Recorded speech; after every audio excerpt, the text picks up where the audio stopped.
போதைப்பொருள் அச்சுறுத்தலை இல்லாதொழிப்பதில் தொடர்புடைய அனைத்து அரச நிறுவனங்களும் தேசிய திட்டத்திற்கு செயற்பட வேண்டும் என ஜனாதிபதி அனுரகுமார திசாநாயக்க வலியுறுத்தியுள்ளார். போதைப்பொருள் அச்சுறுத்தலை இல்லாதொழிப்பதற்கான முழு நாடுமே ஒன்றாக தேசிய செயற்பாட்டு சபையின் 3 பீடங்களின் மகாசங்கத்தினர் உள்ளிட்ட மத தலைவர்கள் பங்கேற்புடன் நேற்று முற்பகல் ஜனாதிபதி செயலகத்தில் கூடிய போதே ஜனாதிபதி இதனை தெரிவித்துள்ளார்.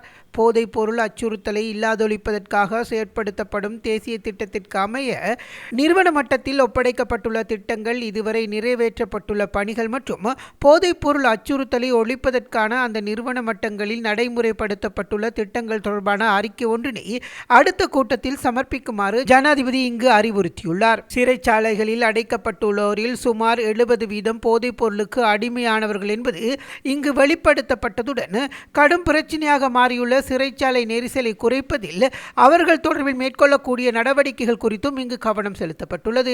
பாடசாலை மாணவர்களிடையே போதைப் பொருள் பாவனையை தடுப்பதற்காக எடுக்கப்பட்டுள்ள நடவடிக்கைகள் குறித்து ஜனாதிபதி இங்கு கேட்டறிந்ததுடன் அரசியல் மற்றும் மாணவர்களுக்கான விழிப்பூட்டும் வேலை திட்டங்கள் உள்ளிட்ட 225 திட்டங்கள் தற்போது பாடசாலை மட்டத்தில் நடைமுறைப்படுத்தப்பட்டுள்ளதாகவும் பல்கலைக்கழகங்கள் மற்றும் உயர்கல்வி நிறுவனங்கள் உபவேந்தர்கள் மற்றும் திணைக்கள தலைவர்களுடன் ஆலோசனைகளை நடத்தி மாணவர்களிடையே குழுக்களை உருவாக்கி விழிப்புணர்வுகளை வழங்கும் திட்டங்களை செயல்படுத்தப்பட உள்ளதாகவும் சுட்டிக்காட்டப்பட்டுள்ளது. பாடசாலை முறைமையினுள் போதைப் பொருள் பரவல் தொடர்பாக நாடளாவிய ரீதியில் ஆய்வு ஒன்றினை மேற்கொள்வதிலும் கவனம் செலுத்தப்பட்டுள்ளதுடன் பாடசாலை முறைமையினுள் போதைப் பொருள் அபாயத்தை ஒழிக்கும் திட்டங்களை முன்னெடுத்துச் செல்வதற்காக கல்வி அமைச்சின் முன்னெடுப்பில் தொடர்புடைய அனைத்து நிறுவனங்களினதும் பிரதிநிதிகள் கொண்ட குழு ஒன்றினை நியமித்து பொதுவான திட்டம் ஒன்றின் கீழ் செயற்படுவதன் அவசியத்தையும் ஜனாதிபதி தெளிவுபடுத்தியுள்ளார்.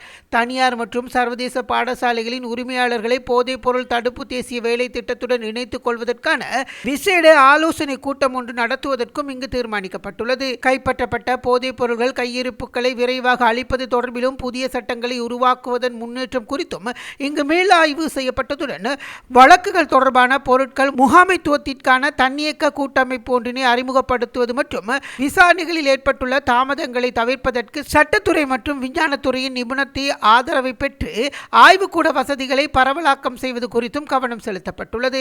கைப்பற்றப்பட்ட போதைப் பொருட்கள் மற்றும் அவை வழக்கு பொருட்களாக வைத்திருக்கப்படும் இடங்கள் தொடர்பிலும் முறையான அறிக்கை ஒன்றினை அவசியத்தை சுட்டிக்காட்டிய ஜனாதிபதி பகுப்பாய்வு அறிக்கை பெறவுள்ள கையிருப்புகள், பகுப்பாய்வு அறிக்கைகளை பெற்றுக்கொள்ளும் கையிருப்புகள் மற்றும் வழக்கு பொருட்களாக காணப்படும் கையிருப்புகள் தொடர்பான அறிக்கை ஒன்றினை பேணுவதில் உள்ள முக்கியத்துவத்தையும் சுட்டிக்காட்டியுள்ளார். போதைப் பொருளுக்கு அடிமையானோரை புனர்வாழ்வளிப்பதற்கான சட்டம் மூலம் இறுதி செய்யப்பட்டுள்ளதுடன் அது விரைவில் வர்த்தமானியில் அறிவித்தல் மூலம் பிரகடனப்படுத்தப்பட உள்ளதாகவும் இங்கு தெரிவிக்கப்பட்டது. பெற்றோர் தமது பிள்ளைகள் போதைப் பொருள் பாவனைக்கு தள்ளப்பட்டுள்ளார்களா என்பதை தனிப்பட்ட முறையில் பரிசோதித்துக் கொள்ளக்கூடிய போதைப் பொருள் பரிசோதனை தொகுதிகளை மருந்தகங்கள் மூலம் இலகுவாக பெற்றுக்கொள்ளக்கூடிய வகையில் சந்தைக்கு அறிமுகப்படுத்துவது குறித்தும் கவனம் செலுத்தப்பட்டுள்ளது. போலீஸ் போதைப் பொருள் தடுப்பு பிரிவில் நவீன வசதிகளை அறிமுகப்படுத்தல், பகுப்பாய்வு திணைக்களத்தின் பணிகளை வினைத்திறன் மிக்கதாக செய்தல் மற்றும் பகுப்பாய்வு அறிக்கைகளை பெற்றுக்கொள்வதற்கு நவீன தொழில்நுட்ப வழிமுறைகளை பின்பற்றுதல் மற்றும் போதைப் பொருள் தொடர்பான சட்டங்களில் ஏற்படுத்தப்பட வேண்டிய திருத்தங்கள் குறித்தும் இங்கு விரிவாக மேலதிக செய்திகளுக்காக எமது யூடியூப் தளத்தை சப்ஸ்கிரைப் செய்யுங்கள்.